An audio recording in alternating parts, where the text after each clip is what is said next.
Shalom, povo de Deus! Olá, meus irmãos, como vocês estão? Como está a sua vida espiritual? Tem orado todo dia? Tem lido a Bíblia todo dia? Nós estamos aqui no nosso momento de pastoreio. Hoje, 1 Reis, capítulo 17. Bênção de Deus nas nossas vidas, né? A gente poder estudar a Bíblia de uma forma aberta, uma forma ampla, usando esse meio que é a internet para poder alcançar a todos que estejam, né, buscando o Senhor e que desejem, né, estudar um pouco mais da palavra. Uma bênção de Deus. Eu queria continuar incentivando vocês a buscar ao Senhor.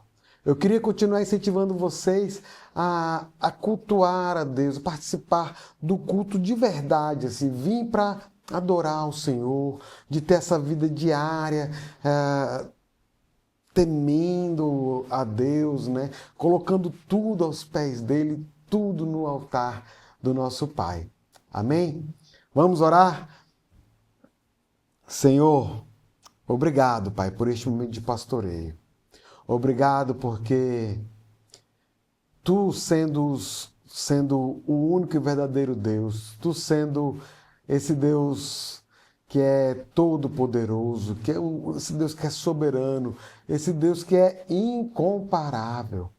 Tu te agradas de um relacionamento conosco, mesmo Tu sendo santo, santo, santo, e nós sendo pecadores. Ó Pai, perdoa-nos os nossos pecados.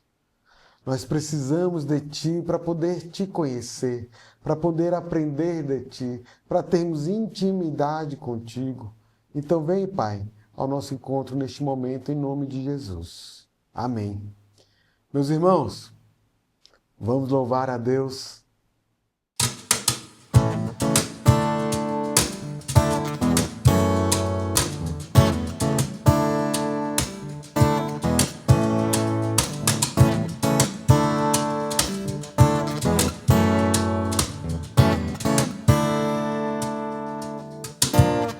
Sobre toda a terra Tu és o Rei, sobre as montanhas e o pôr do sol. Uma coisa só, meu desejo é: vem reinar de novo em mim, reina em mim com Teu poder. Sobre a escuridão, sobre os sonhos meus, Tu és o Senhor de tudo que sou. Vem reinar em mim, Senhor.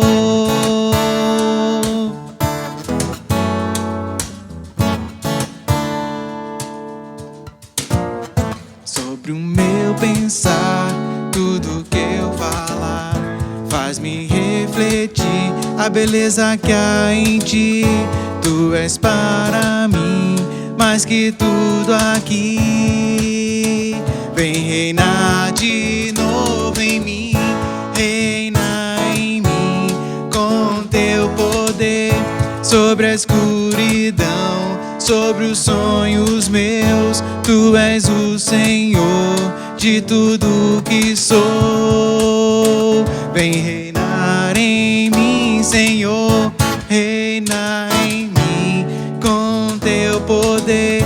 Sobre a escuridão, sobre os sonhos meus, Tu és o Senhor de tudo que sou. Vem reinar em mim, Senhor.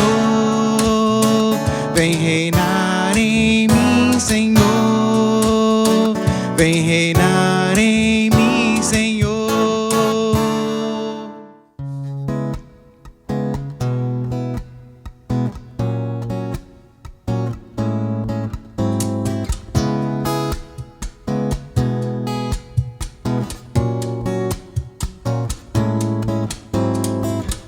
As coisas aqui do mundo não servem pra nossa carreira. Todas se perdem, se vão com o vento e nos fazem perder muito tempo. As coisas aqui do mundo não devem ser o nosso alvo, Pois o que Deus preparou para os seus filhos jamais foi visto ou pensado por homens. Despojai-vos do velho homem, que corrompe-se com seus enganos. Revesti-vos de toda a armadura de Deus, enchei-vos do seu Espírito. Buscai as coisas que são do alto, onde está o Senhor Jesus Cristo. Pois morrestes para o mundo e a vossa vida está oculta em Jesus para sempre.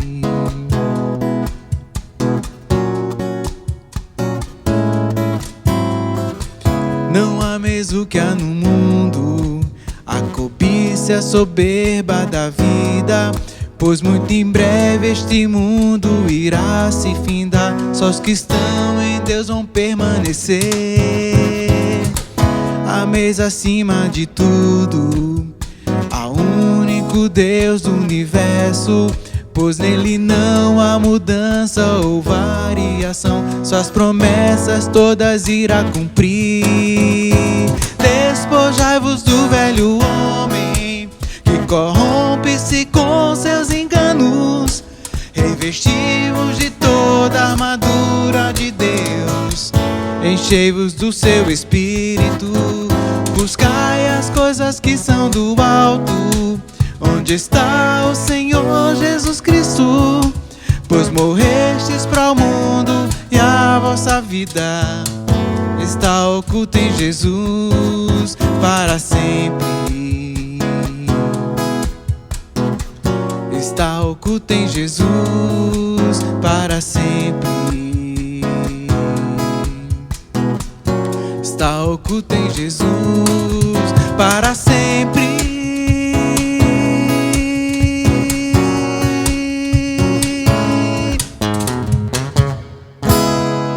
Belos louvores.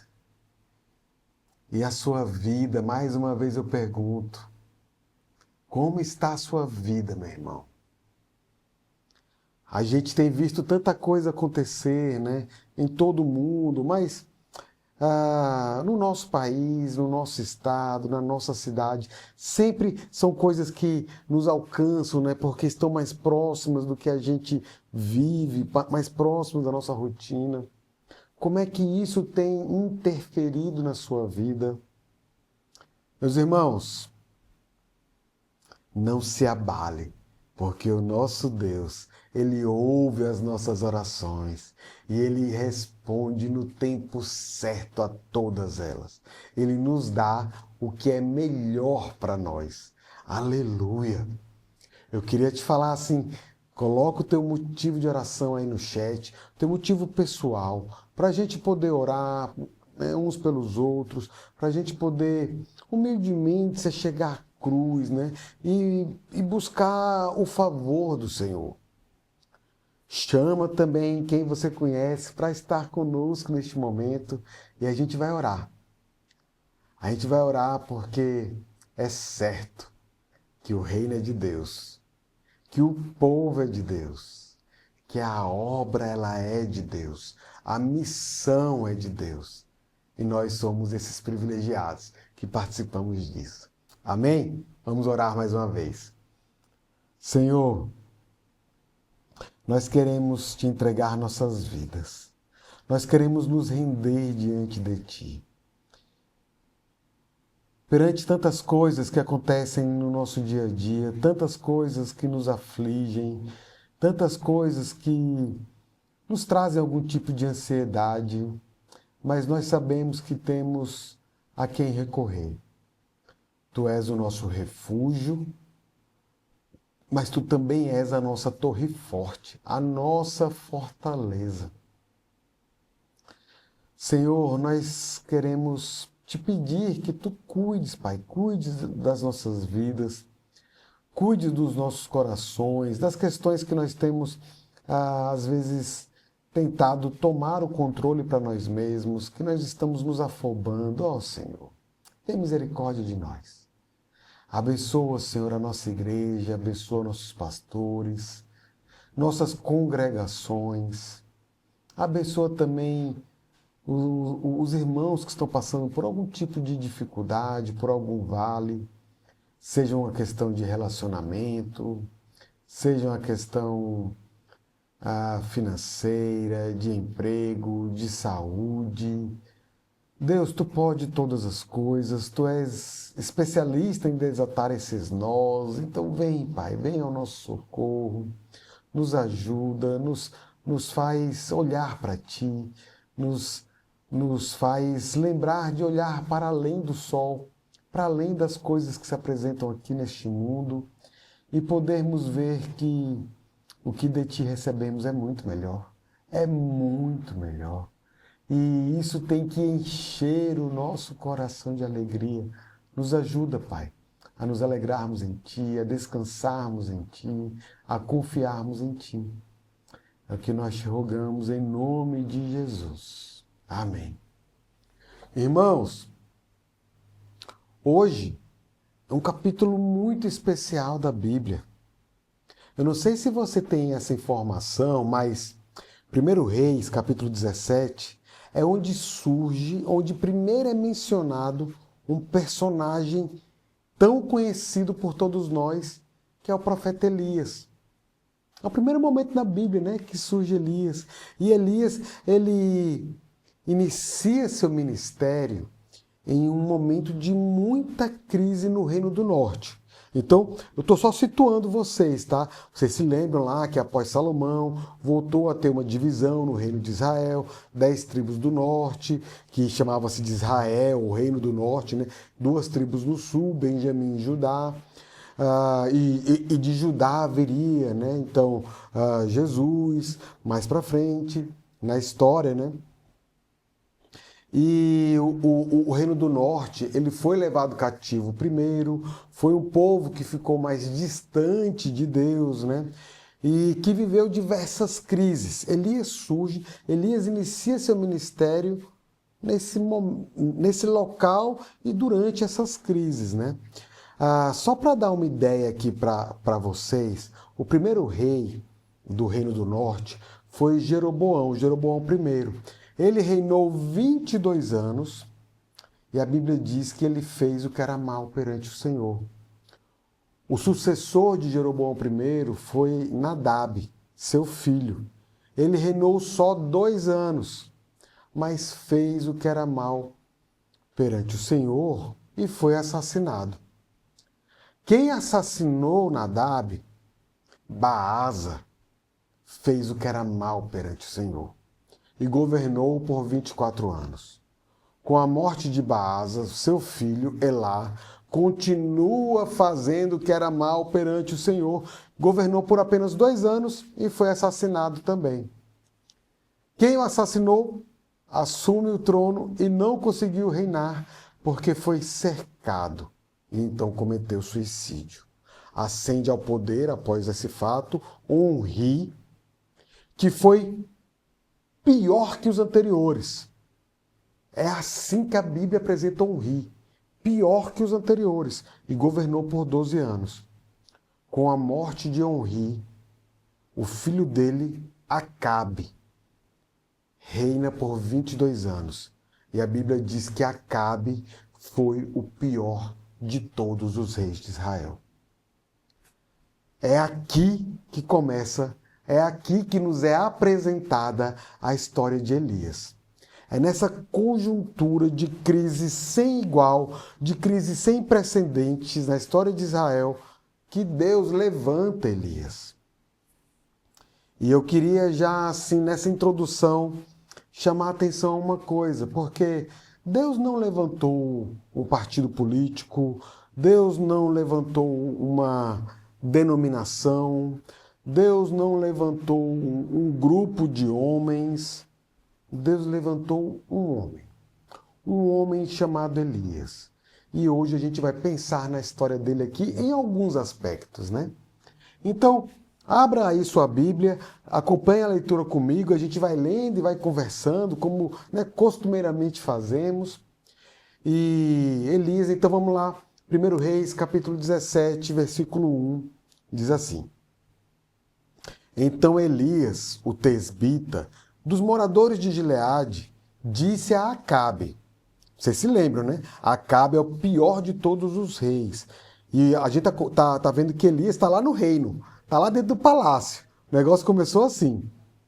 Então, tão certo como vive o Senhor, Deus de Israel, perante cuja face estou, nem orvalho, nem chuva haverá nestes anos, segundo a minha palavra.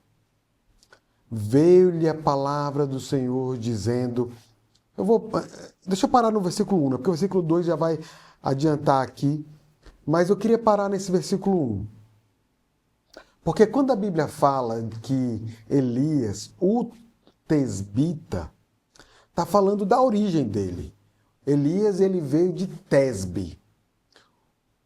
Tesbe, vou fazer aqui uma brincadeira com você. Você já ouviu falar de Tesbe? Sabe lá no mapa de Israel onde fica Tesbe? Tesbe é um lugar tão pequeno, mas tão pequeno, que a gente não encontra no mapa. Elias, ele vem sem pedigree. Ele não veio da tribo de Judá, da tribo de Benjamim, de Manassés, não veio de nenhuma grande tribo, nenhuma tribo que tenha qualquer tipo de renome. Assim, não tá, a Bíblia não está falando isso sobre Elias, né? Elias não chega aqui com uma recomendação. Olha, ouça Elias que esse cara é bom, esse cara é importante. Não foi assim, né? Elias não veio de uma família rica, não veio de uma escola de profetas. Elias não veio de uma classe sacerdotal. Ele é um homem desconhecido, de um lugar desconhecido, de uma família desconhecida. Mas Deus o conhecia. E Deus o levanta para ser profeta na sua nação. O curioso, né, é que Elias ele começa o ministério indo direto lá no rei, né? Humildemente ele já começa indo lá falar com o rei, no palácio do rei. E ele é usado porque chega diante de Acabe, um dos homens mais perversos, casado com uma das mulheres mais vis da história, né, com Jezabel, que ela é apresentada na Bíblia como sendo uma feiticeira e assassina, né? E ele chega lá para dizer que não haveria mais chuva. E sabe o que é interessante? Que lá no Novo Testamento, lá em Tiago, no capítulo 5, a palavra diz que Elias orou com instância para não chover. E não choveu. Aqui já tem algo que é preciosíssimo para nós, porque hoje, como foi naquele tempo, a gente tem uma tendência de separar conhecimento de piedade, de separar pregação de oração. E Elias, ele nos ensina aqui que você só pode prevalecer neste mundo, você só pode prevalecer em público diante dos homens, se primeiro você prevalece em secreto diante de Deus. Você só pode se levantar diante dos homens se primeiro você se prostra diante de Deus. Primeiro você ora, depois você vai ter a autoridade para pregar, para falar, para aconselhar, para agir. Porque a nossa autoridade, ela não é inata, ela não é de nós mesmos. A nossa autoridade, ela vem de Deus. Então, para que eu tenha qualquer tipo de autoridade, primeiro eu preciso buscar ao Senhor. Mas vamos voltar ao texto, vou lá, né? Versículo 2. Veio-lhe a palavra do Senhor dizendo: retira-te daqui, vai para o lado oriental e esconde-te junto à torrente de Querite, fronteira ao Jordão. Beberás da torrente, e ordenei aos corvos que ali mesmo te sustentem. Foi, pois, e fez segundo a palavra do Senhor. Retirou-se e habitou junto à torrente de Querite, fronteira ao Jordão. Eu tentei dar uma pequena ênfase aqui em algo que é muito precioso nessa narrativa. Porque, conquanto pareça ser uma narrativa um pouco mais breve, né? O texto diz o seguinte: Deus falou para Elias sair do palácio e ir para o deserto. Então Elias começa seu ministério no palácio, logo em seguida ele vai para o deserto, mas a questão é, Deus falou e ele fez. O texto diz, foi, pois, e fez segundo a palavra do Senhor. E o que Deus está tratando aqui com Elias é o que ele trata contigo, é o que ele trata comigo. Deus às vezes nos levanta, Deus às vezes nos usa na sua obra, mas Deus não permite que você ou que nós acreditamos que as coisas acontecem porque somos nós que estamos fazendo. Deus ele manda Elias, né, por um deserto ou para um deserto. Deus ele tira Elias dos holofotes, né? E envia ele para um local totalmente solitário, onde a única coisa que ele teria para sobreviver era um filete de água. E esse filete estava para secar, porque ali era um deserto, né? E vejam, como é que você ou como é que eu podemos saber qual é a vontade de Deus? Nós temos a Bíblia. A vontade de Deus revelada para todos e para cada um de nós. O nosso chamado é um chamado para agirmos como Elias, ouvir a voz de Deus e obedecer. E vejam que muitas vezes a voz de Deus ela é desafiadora para a gente. Porque eu vou pegar aqui o caso de Elias, né? Um profeta, um pregador. Qual é o pregador que gosta de solidão? O pregador ele quer multidão, ele quer falar para muitas pessoas. E Deus pega Elias, tira ele do palácio, manda Elias para o deserto. E o deserto, ele é esse tratamento de Deus no coração de Elias, porque o deserto não nos promove, né? O deserto não nos dá fama, o deserto nos humilha.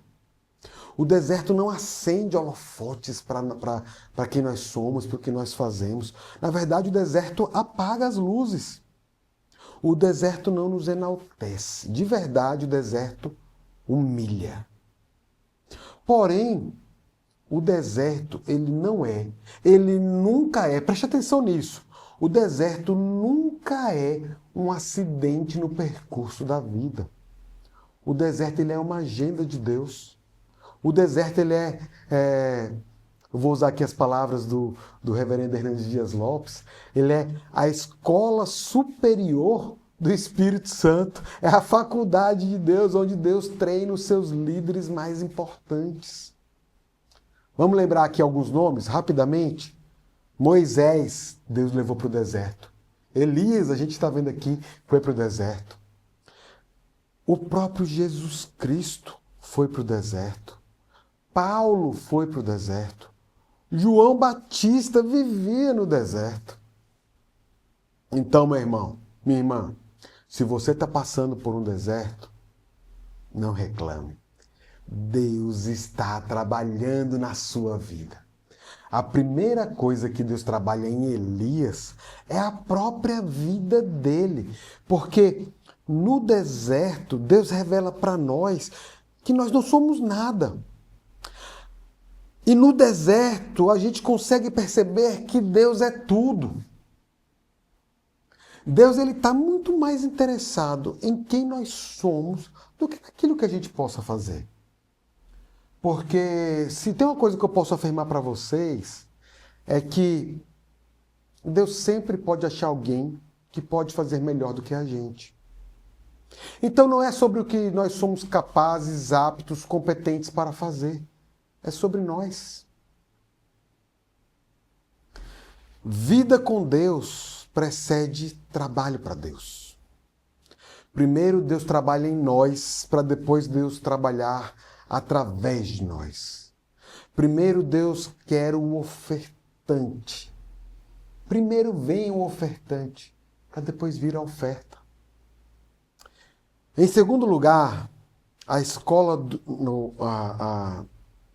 na escola do deserto, Elias precisa aprender a depender completamente do Senhor. Talvez seja isso que Deus está tratando contigo nesse momento. Você confia em quê, meu irmão? Você confia na sua reserva financeira, é isso? Você confia em alguém que você conhece? Você confia no conhecimento, no aprendizado que você já adquiriu? Você confia em algum político? É isso? Você confia em alguma ideologia? É isso? Nós, o povo de Deus, nós confiamos no Deus da providência. Nós confiamos no Deus da provisão. Nós dependemos do provedor muito mais do que da provisão. Nós dependemos de Deus. Às vezes, Deus vai permitir que você passe aí por essa situação que é difícil, eu sei, é verdade. É difícil, dói, mói a gente. E quando a sua despensa, quando a minha despensa, quando os nossos recursos, né, ficam vazios, quando a gente não tem mais de onde tirar, é que a gente vai conseguir perceber que o celeiro de Deus, que a despensa de Deus continua cheia, está sempre cheia. Quando a sua fonte seca, os mananciais de Deus continuam jorrando. Quando a falta vem, saiba disso, meu irmão. Deus sabe aonde você está. Deus sabe o que você deve fazer. Deus sabe para onde você deve ir. Deus está no controle. Deus está trabalhando na sua vida. Então eu queria te falar que se você está passando pelo deserto, isso não é um acidente. Deus não perdeu o controle. Pelo contrário, isso é a agenda de Deus. Vamos voltar ao texto? Versículo 6. Os corvos lhe traziam pela manhã pão e carne, como também pão e carne ao anoitecer, e bebia da torrente. Mas passados os dias, a torrente secou, porque não chovia sobre a terra. Então lhe veio a palavra do Senhor, dizendo: Dispõe-te, vai a Sarepta, que pertence a Sidom, e demora-te ali, onde ordenei a uma mulher viúva que te dê comida. Parecia que estava bom, né? Tinha comida, tinha provisão de Deus de manhã e de noite, tinha água, estava tudo funcionando. Mas aí vem Deus de novo. Parece até meio irônico, né? Parece até que Deus está brincando, não é brincadeira.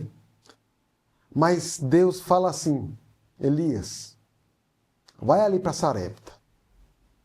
Deixa eu falar para vocês, irmãos, do Jordão ali, né? Onde Elias estava, até Sarepta, os historiadores, os conhecedores ali da geografia ali de Israel, dizem que dava aproximadamente uns 150 quilômetros. Sarepta não era em Israel, era distante. E não tinha carro, não tinha bicicleta, não tinha avião, não tinha moto, não tinha. Elias tinha que ir andando, ele tinha que atravessar a fronteira. E isso não é o único problema que ele ia viver, porque o problema que depois, né, amanhã, quando nós estivermos estudando o 1 Reis, capítulo 18, vocês vão ver que nesse período o rei Acabe e sua mulher Jezabel procuravam matar Elias, queriam ele vivo ou morto, ou seja, ele ia andar sozinho por 150 quilômetros, correndo risco de vida, fugindo do rei e da rainha de Israel, que tinham todos os recursos à sua disposição. Só que o Deus que envia também é o Deus que protege. E Deus tem esse senso de humor, né, peculiar, porque parece que o que Deus está falando com Elias parece que não faz muito sentido. Porque se Deus falasse assim para Elias, ô Elias, ó, vê só, chega de ficar aí escondido. Tá na hora de voltar a trabalhar. Eu vou mandar você para Sarepta e tem uma mulher lá, que essa mulher ela é viúva e ela tem um filho pequeno. E essa mulher tá tão pobre, tão pobrezinha, bichinha, né? Que ela, assim, a refeição que ela tem é para poucos dias. Então eu vou mandar você lá para você sustentar essa mulher. Mas não foi isso que Deus disse. A gente leu. Vai lá que essa mulher é que vai te sustentar. Essa mulher viúva, pobre, sem recursos, ela vai te sustentar. Tem hora, de verdade, tem hora que a lógica de Deus parece agredir a nossa mente, o nosso intelecto, né? É que Deus ainda estava trabalhando em Elias, para depois trabalhar através da vida dele, né? Muitas vezes Deus humilha os seus servos, para que eles precisem depender, às vezes depender de uma oferta, né, de alguma ajuda, para que eles baixem a bola de verdade. É Deus falando assim, meu filho, minha filha, não se exalte. Vamos continuar no texto, versículo 10. Então ele se levantou e se foi a Sarepta. Chegando à porta da cidade, estava ali uma mulher viúva, apanhando lenha. Ele a chamou e lhe disse, traze-me, peço-te, uma vasilha de água para eu beber. Indo ela buscá-la, ele a chamou e lhe disse, traze-me também um bocado de pão na tua mão.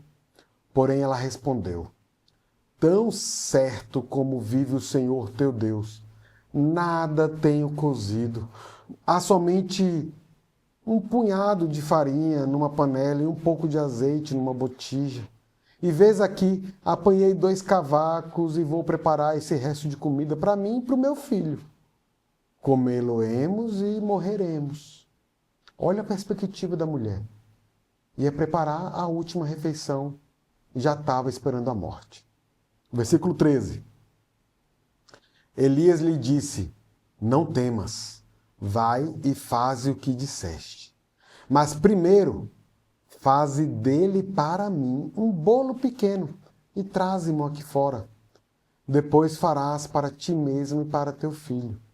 Porque assim diz o Senhor Deus de Israel, a farinha da tua panela não se acabará, e o azeite da tua botija não faltará, até ao dia em que o Senhor fizer chover sobre a terra. Foi ela e fez segundo a palavra de Elias. Assim comeram ele, ela e a sua casa muitos dias. Da panela a farinha não se acabou, e da botija o azeite não faltou, segundo a palavra do Senhor, por intermédio de Elias. Bom, eu falei que Elias começou no palácio, foi para o deserto. Agora eu quero falar dessa mulher viúva. Pela narrativa do texto, assim, eu diria para vocês que a viúva conheceu a Deus na cozinha. Porque, à luz do que o texto está nos ensinando aqui,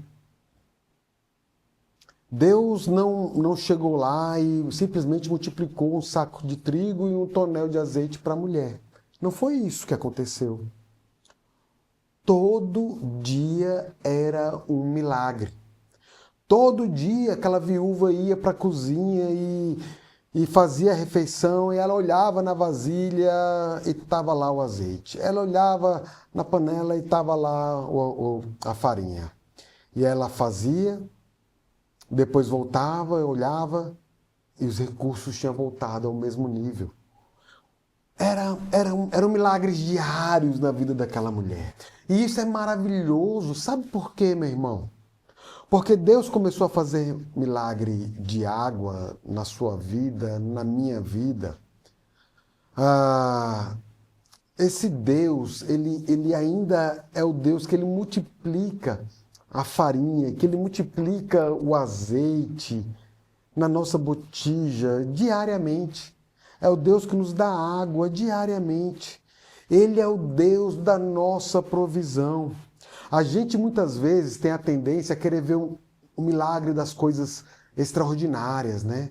Como o cego que Jesus fez voltar a enxergar, como o morto que foi ressuscitado. A gente quer ver essas coisas extraordinárias, mas tantas vezes a gente perde de vista esses milagres ordinários na rotina das nossas vidas.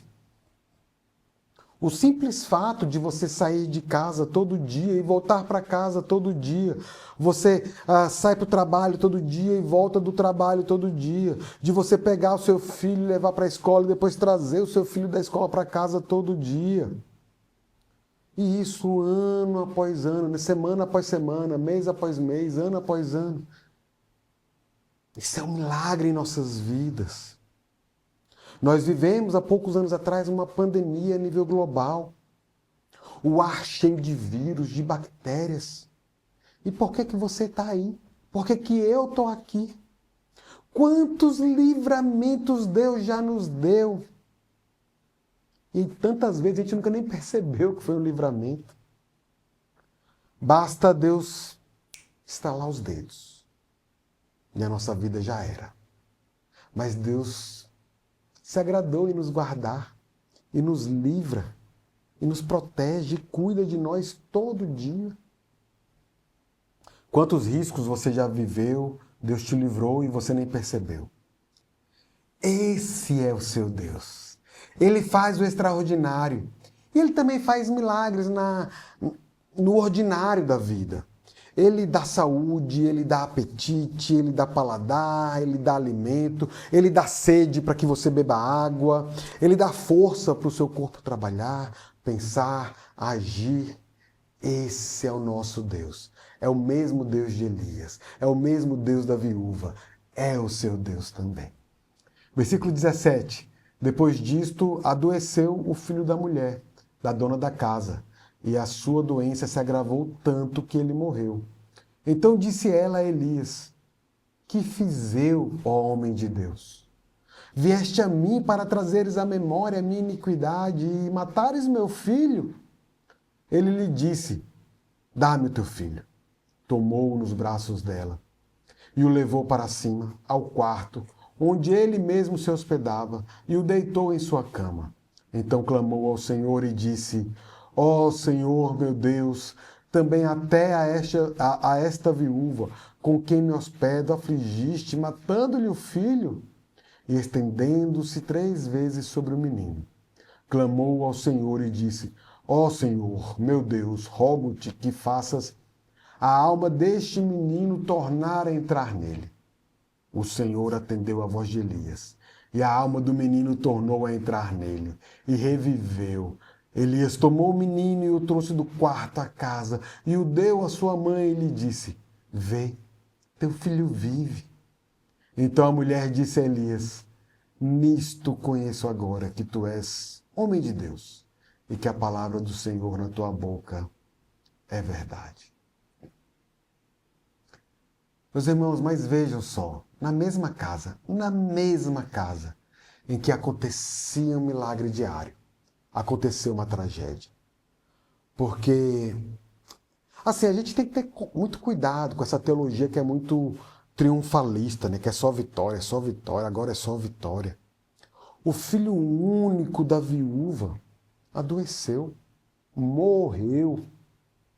E o que foi que a viúva fez? Ela botou a culpa em Elias.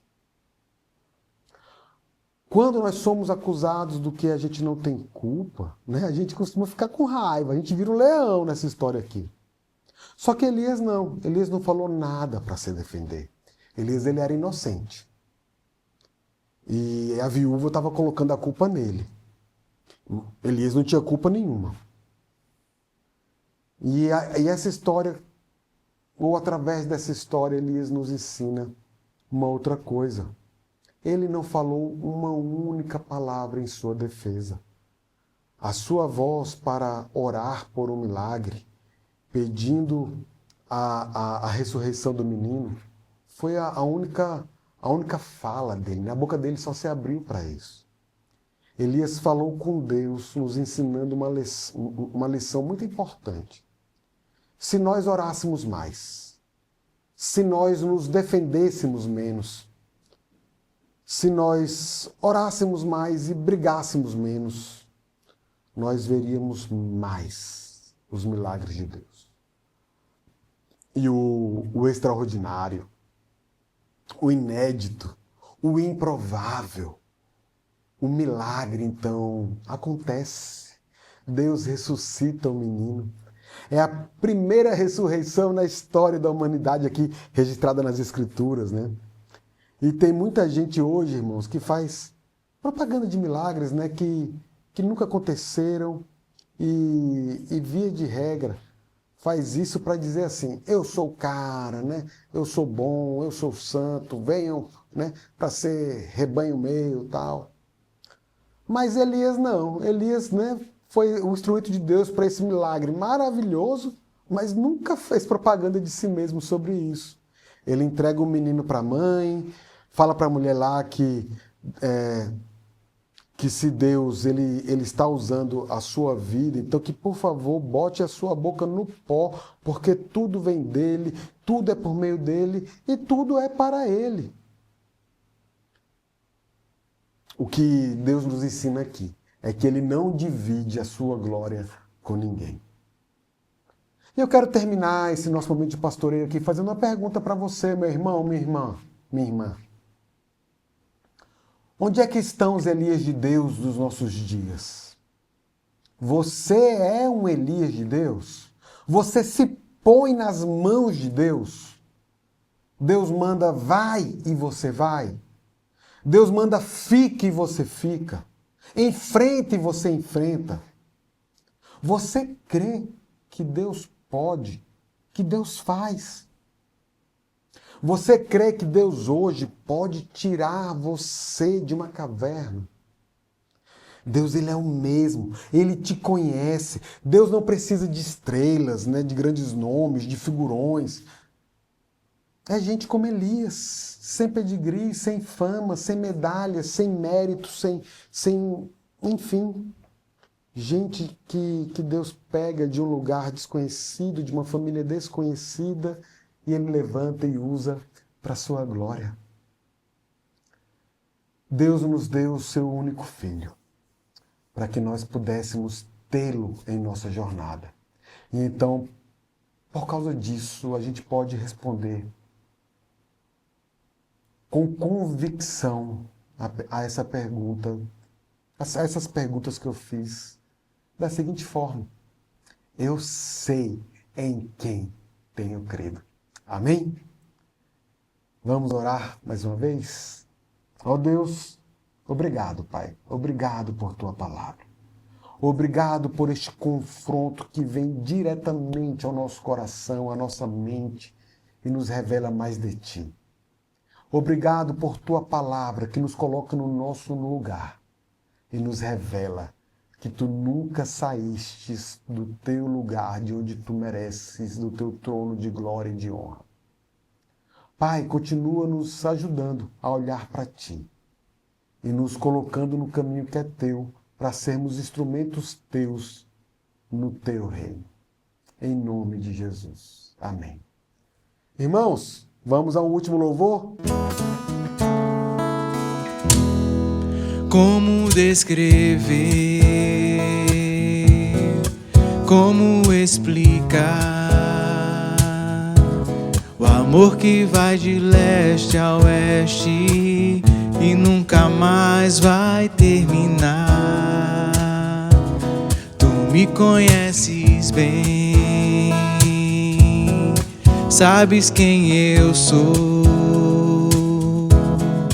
Não há como me esconder de Ti, sempre sabes onde estou.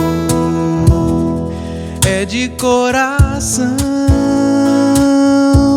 tudo que eu disser, um hino de louvor a Jesus de Nazaré.